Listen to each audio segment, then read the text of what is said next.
All right, y'all, so let's talk about this. So I'm going to bring this part two. So we talked about, Lance Rivera saying that, Diddy purposely sent Biggie. Diddy sent Biggie, purposely sent him to LA without security. And all of this is not solely just about the Biggie story, because what happened. We know this.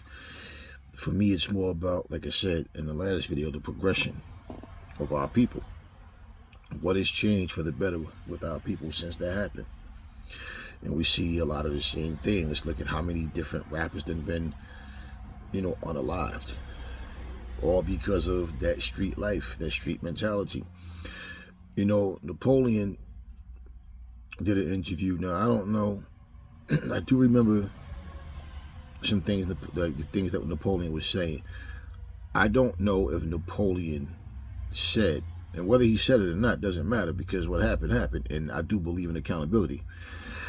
If he said that Big got himself unalived, that's what the title of the video was. So that might have just been, the content creator's words.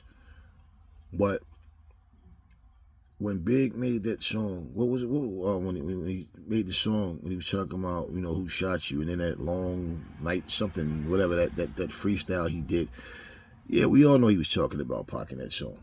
So bottom line is Napoleon talking about, the disrespect, and how when Pac was alive, how Biggie wasn't saying anything, he was quiet, but then once he died, then he started saying all these things.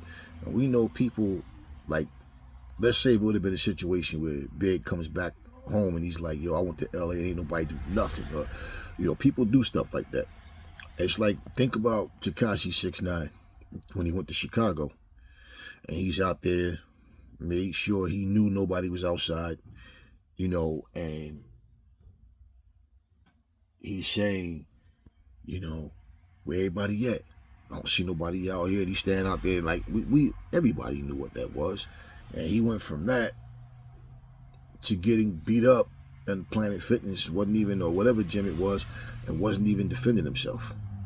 We know about the kidnapping, like, we know about all these things. So my whole thing with that, the street image, that I'm a tough guy image, I'm a street dude image.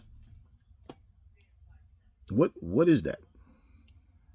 Like, that's what you find to be productive, right?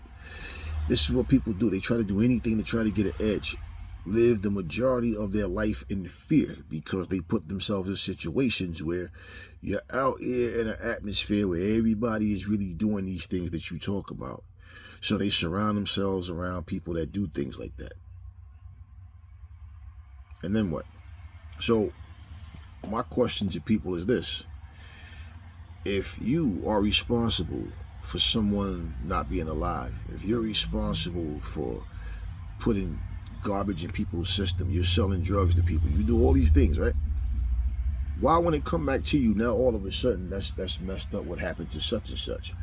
I mean, if I have to step on people to get ahead, if I have to do people dirty for me to get in a better position, I mean, it's only like why not? It's like it's for the most part, it's inevitable for our people, especially. And I'll tell you why. It's like, example, when you come from a certain neighborhood and say you've done all these type of things, now you make it as a rapper or something, right? Whatever. You find yourself with millions of dollars, but you're still around some of the same people. You know that if you don't feed these people, right? If you're not making sure that they got money and all of that too, right? You know that eventually they'll turn on you. So when you look at the majority of your so-called friendships, your friendships aren't even real. But what happens is your fans don't know about what you've done. Now, you make songs talking about it, bragging about it. But people that you did dirty, they're not looking at you going, yo, he made it. They're looking at you remembering what you did to them. And this is why so many people, get cooked in their own neighborhood that they grew up in. And it's more than likely somebody that they knew. whether former friend or always enemies. Somebody you knew usually is the ones who did it to you. And it's like all the fans care about is, oh, I loved his music. Oh, he was so talented. Well, you know. In the video I did about Chili and the TLC tour being canceled, somebody in the comment section, they said, you know, TLC didn't write none of them songs on their own, right? So basically, like, you know, they're not even speaking their own words, whatever they're saying, right? And then the person said, Left Eye, she did though, right? But dig this, check this out. They could be right, right? TLC ain't write all them songs, okay, they ain't write these songs, okay, let's say Left Eye did. Check this though.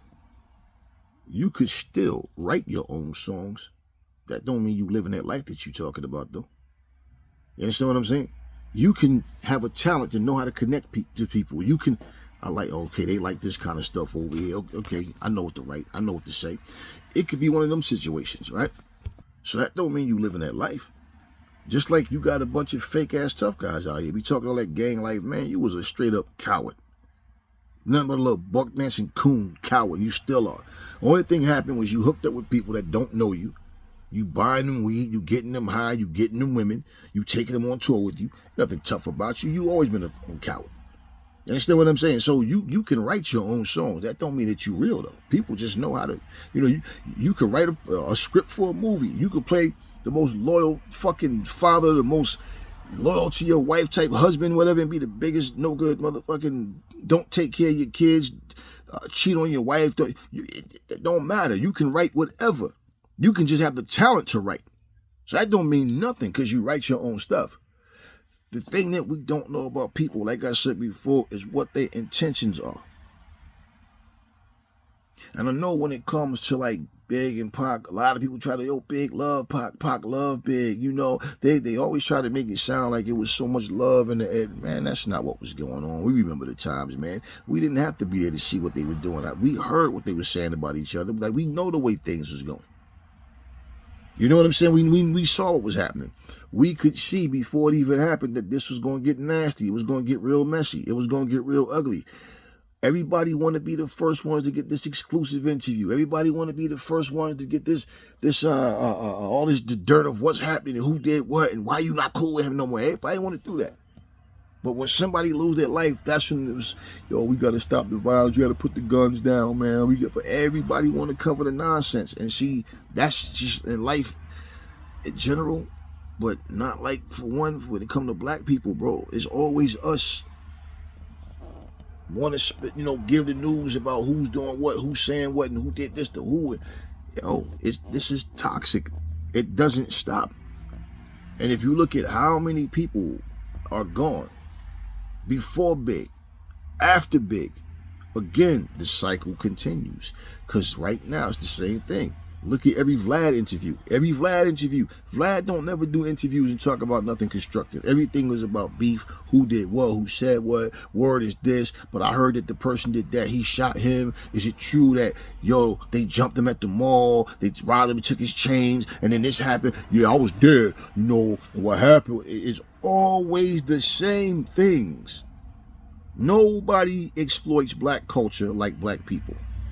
But at the same time, you always got some non-blacks that come in and they get the keys to the city. Let's tell them everything about black people. Let's tell them every drug I've ever sold, every teenage girl that I ever got pregnant, all the baby mamas I got, and how I put a hit on this person. And it doesn't stop. And it's like most of us don't have the common sense to see what direction this stuff is going in and what the intentions are. Everybody want to come and make money off of our stories, but the crazy thing about it is the people we talking about, 9.5 times out of 10 are either dead or in jail. And now you making money off the name of dead people. So does it mean anything to anybody? They're gone. How you think? You think your feelings for that person can match the feelings of that person's loved ones? Nah. I'm going to bring this video to a close. This is part 2 I will be doing a part 3 because I got a lot more to say. That's all I got for y'all right now. Catch y'all on the next video.